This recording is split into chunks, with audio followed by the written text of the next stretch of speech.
This is rather important because, and it'll become even more important later on, the Indrik is a very special sort of beast.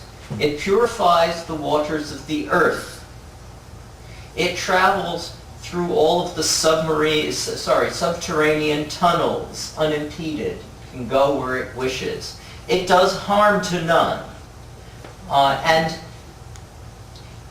there is a second king of the beasts called the lion, and in some versions of the Book of the Dove, it fights the Indrik and defeats it.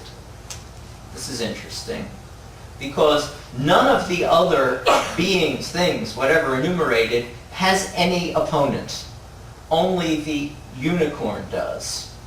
And the unicorn is a supernatural being, a symbol of ultimate goodness. We'll go into this a bit more later on. But it's important to realize that the unicorn has an opponent. It fights and it loses. Vladimir then asks King David to interpret a dream he has had in which two hares, zayats, a rabbit, two hares, one gray, one white, or two young men, or two ferocious beasts are fighting. And in an early variant, again, it seems that this was the Indrik and the lion who were fighting. That would be the original form, I would suggest. David interprets the dream. This is a contest that occurred at the beginning of time between pravda, meaning truth, literally rightness, and krivda, meaning falsehood, literally crookedness. In one variant, one set of variants of the poem, pravda vanquishes krivda, and in another set, krivda vanquishes pravda. But it doesn't matter, because either way, pravda, whether as the victor or as the defeated, goes to heaven till the end of days, and falsehood stays down here, which is why the world is the way it is, in case you were wondering.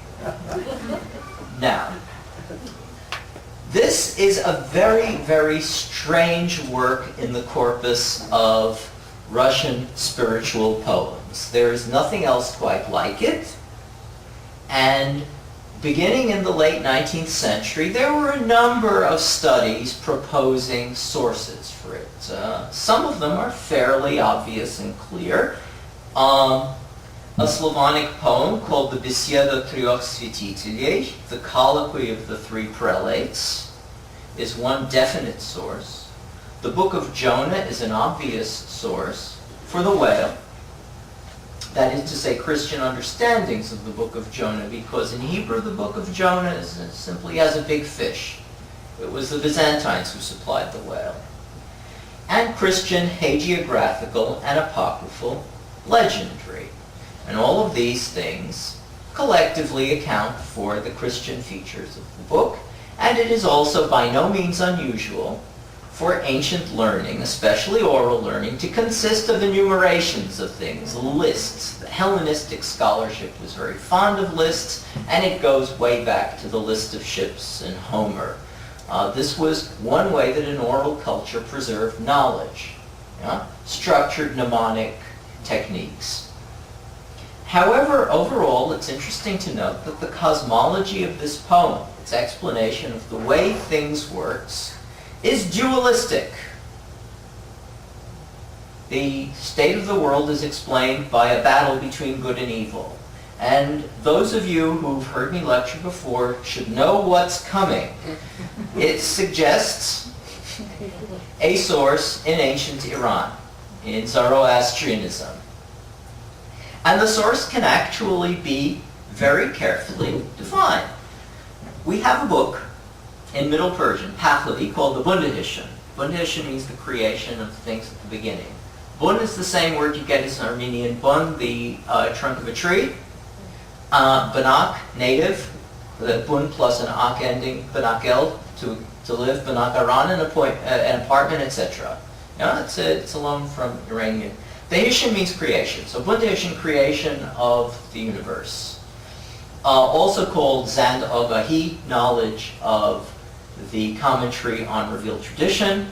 The Bundahishin advertises itself as a book of profound knowledge, of deep things. The word is zufr in Middle Iranian, and it has been plausibly suggested that the original title of the Golubinaya Kniga was Golubinaya Kniga, the deep book, the profound book, because cosmological teachings tend to be profound ones. They're the ones that are usually hedged around with various prohibitions.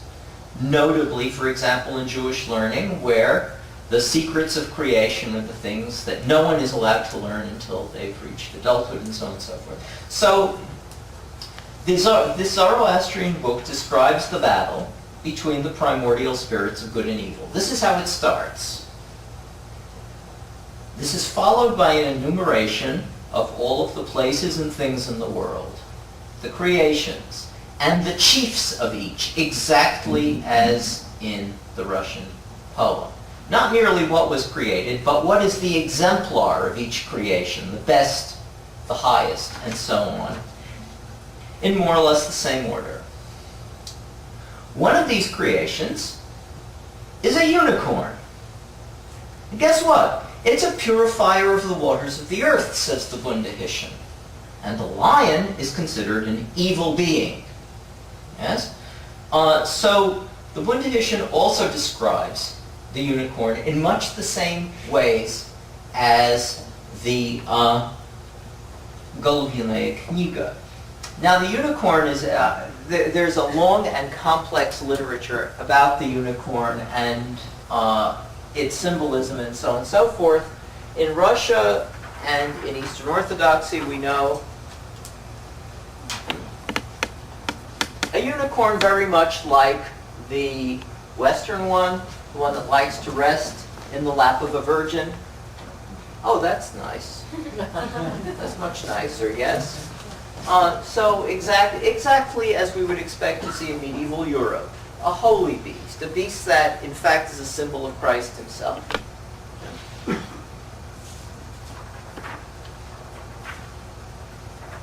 This is a unicorn here, nicely named. Well, it's called Kozlorok, but because it belongs to the zodiac. But it's good enough to be a unicorn. It's sort of a caprine creature.